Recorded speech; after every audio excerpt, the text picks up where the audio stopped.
আমি মৌ, it's all about মৌ। এই চ্যানেলে তোমাদের প্রত্যেককে জানাই স্বাগত। আজকে চলে গেছিলাম বাজারে দুধ, চাল এসব কেনার জন্য। আর এগুলো দিয়ে কি হয় সেটা তোমরা অবশ্যই জানো।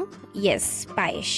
তো পায়েস বানানোর জন্যই এই শীতে আমার খুব ইচ্ছে করছিল হঠাৎ করে পায়েস খাওয়ার জন্য। মাকে বললাম আর চলে গেলাম। প্রথমে দুধটা জাল দেওয়ার জন্য বসিয়ে দিয়েছিলাম এবং তারপরে আমি ফুটে যাওয়ার পর চালটা দিয়ে দিলাম। চালটা প্রথমে আমি 10-15 মিনিট ভিজিয়ে রেখেছিলাম, তারপরে আমি দিয়েছি ধুয়ে চালটা। তারপরে দেখলাম যে সিদ্ধ হয়েছে কিনা। সিদ্ধ হয়ে যাওয়ার পরে আমি দিয়ে দিলাম স্বাদ মতো চিনি। চিনিটা তোমরা তোমাদের মতো ইউজ করতে পারো। এবং তারপরে আমি দিলাম গুড়। এটাই হচ্ছে আমাদের আজকের শো স্টপার, গুড়। আজকে গুড়ের পায়েস করছি। আমার তো ভীষণ পছন্দ, আর এই শীতকালে এবছরে প্রথমবার এটা আমি করছি।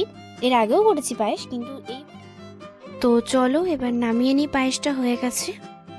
এই যে আজকের পায়েস। তোমরা কিন্তু বাড়িতে অবশ্যই ট্রাই করো এরকমভাবে। ভীষণ ইজিভাবে আমি করি এবং টেস্টিও সেরকম হয়। অবশ্যই কিন্তু ট্রাই করে জানিও, ভীষণ ভালো খেতে হয়েছিল। আর ভালো লাগলে অবশ্যই লাইক করে দিও, শেয়ার করে দিও, সাবস্ক্রাইব করে দিও চ্যানেলটা যারা এখনো পর্যন্ত করোনি। তো চলো, টাটা।